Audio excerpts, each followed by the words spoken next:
What's up YouTube, this is Collect Pokemon and welcome back to another video. Today I want to talk about the promotional card. I want to revisit those Japanese promos that I have been talking about. And just to, take a little bit of a step back and to really analyze and to show some insight about which kind of promotional stuff that you guys should be looking in, especially in the Japanese product line. This video was inspired by a video that I made 2 weeks ago talking about the Coco movie box. I still remember it was close to Christmas and I was, wishing everyone a Merry Christmas. And I was telling everyone that, the box is going for around 90 to 100 US dollar. And then pretty much some of you guys, listened in and bought a lot of the box. So if you did, leave a comment. And if you are happy about the profit you made, like the video, subscribe, or say, hey, yeah, thank you, Collect Pokemon. That's about it. Anyway, hit the like, even if you didn't. So a week ago, I think a week or so ago, I did a box opening showing the Coco movie box. At that time, I think the box was hovering around 220 US dollar. And so I did say that it's a little expensive in my opinion, but I said that it is likely to continue to rise in price. And currently it's a little bit over my expectation. I did not expect it to go up to around 400 US dollar already. It's closer to 380, 400 US dollar.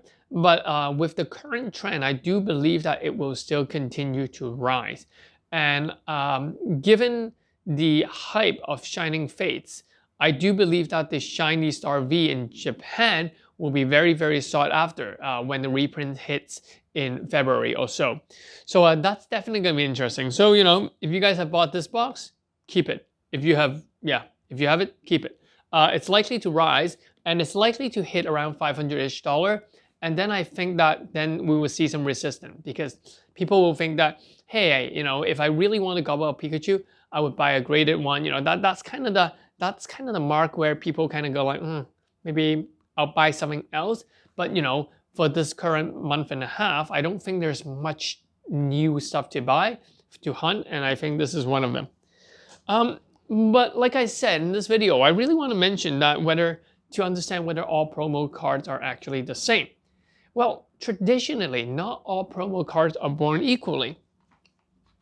You really need to look at the products, to look at where that product, so to learn and understand where the products come from. The Coco movie box actually came from a pre-order back in August for the movie, for the tickets for the movie, and it was a very small run. It was a very limited time when you could order it. So I think that given the pre-order time, as well as the release date, it's been like 5 months away. I do believe that because of that, a lot of people may have missed out on it, and it's unlikely that these promotional material will be reprinted again because those are usually not the main set. So these are the stuff that I would spot, I would find in order to invest. Other cards like this one. This one is another 7-Eleven Pikachu released a couple of years ago, and basically these packs, this blister pack can only be found in 7-Eleven. So they were not limited edition. There were a lot of it. And most importantly, this Pikachu, you guys can see, actually has an English version of it. So I do think that, these cards are unlikely to go up in price anytime soon.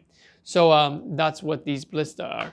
And a lot of these blister packs are not that rare. I mean, back then, this blister, currently is selling for $300. I know, $300-400. Because that's just because of the CP6 hype. But, traditionally, this pack was really, really cheap. Can't remember, $20, $15, $20, something along that line. And these were hung at the Pokemon Center shelf for like the longest time, and a lot of people just didn't like it. They just didn't buy it because they can actually buy the CP6 box. And those are the Charizard, those are the pulls that they were looking for. So they're unlikely that they're gonna risk to open 3 packs, hopefully getting a Charizard in it. So I do think that not all promotional products are the same. And actually, for those, I don't even know if I should consider those as promotional products. Now, throughout Pokemon history, modern times, we're going to see boxes like these. These boxes are released almost for every single set, where they actually include 2 booster boxes of that specific set, and then some card sleeve and coins. And obviously, you have the box. So these ones, I don't foresee a lot of investability. I mean, the sleeves are nice, the coin are nice, but traditionally sleeves and coin are not the thing that collector chase for. I mean, there are coin collectors, don't get me wrong, but I think that the majority of us would like to collect cards. So by looking at these boxes, I usually don't foresee such a good prospect in terms of investment. I mean, this one is not bad because it's the Shiny Star V inside, but other than that, it is just two Shiny Star V in a box. That's pretty much what I see it, and I think that that's in the long run, that's what people are gonna see it.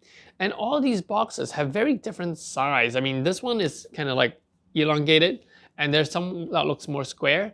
And I think this lack of uniformity we'll get a lot of people who are OCD and wants to collect, that prestige looking thing, they might just not like it. So these stuff, they're high in price, but I don't think that they're likely to go higher in price. Some products that are, there was a lot back then, it was sold, and like this one. This is a Charizard deck from the starter deck, and basically you get a free Charizard V Max pretty much, or you're buying for that. So this card or this set is going up in price simply because it's a Charizard. I would collect them. I would invest most likely in a few of them, but in the long run, I just don't feel the uniqueness to this. So, if people think that, the boxes you buy are going to be like your Mario Pikachu, I simply just don't think that, you can easily repeat what a Mario Pikachu does. Another set that everyone is asking me about is the Kanazawa Pikachu. I think that box is getting a reprint, but like I said, again, they're nice artwork of Pikachu, but in the long run, will it really be another Mario Pikachu, Vulpix Pikachu, these sort of stuff? I really don't think so. I mean, the artwork is nice, don't get me wrong, but I just don't see the uniqueness into that. Now, what about older Pokemon products? Traditionally, a lot of older Pokemon promos has, I mean, like the whole Pokemon market has been going up in price, but a lot of the older promos are left out. I mean, this, for example, is a very interesting example. This is actually the VHS version, and basically, you put it in a VHS machine, it plays a movie showing you how to play Pokemon card. So I think this was released in 1998, and it actually contains some very, very nice special looking card. And I think it has the Blastoise as well as the Venusaur that is the same as the CD promo version. So yeah, and the other artwork are really, really nice and unique in the set. So these are the products that I believe are undervalued right now because,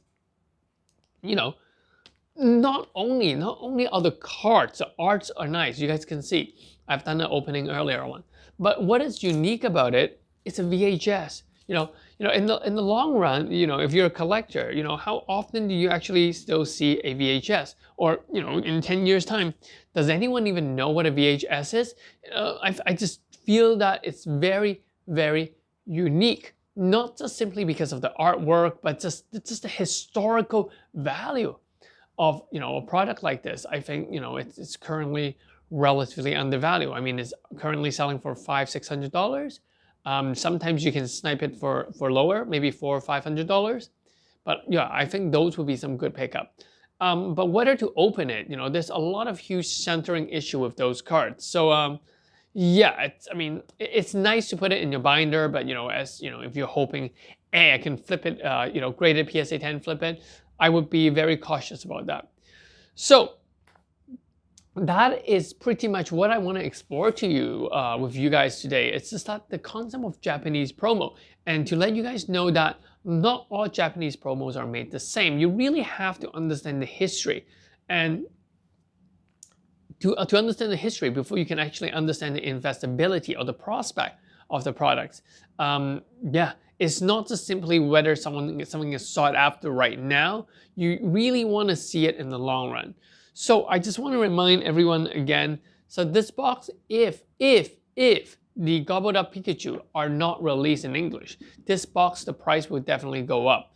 I know that, this box doesn't look super unique, but actually, if you take a very close look at it, There is a Pikachu, there's Camelot. It's just very themed for the movie, and I think that in the long run, I think it's actually very nice to collect. It's a very collectible item, and yeah, that's pretty much it. So if you guys are new to the channel, remember to hit the like, hit the subscribe. I know that, I should have said this in the beginning, but oh well. All right, I'll catch you guys in the next one. Let me know in the comment section which promo cards or which Japanese promo cards have you bought recently, and are you happy with it? And just let me know your thoughts. I'll catch you guys in the next one. Peace. This is Collect Pokemon.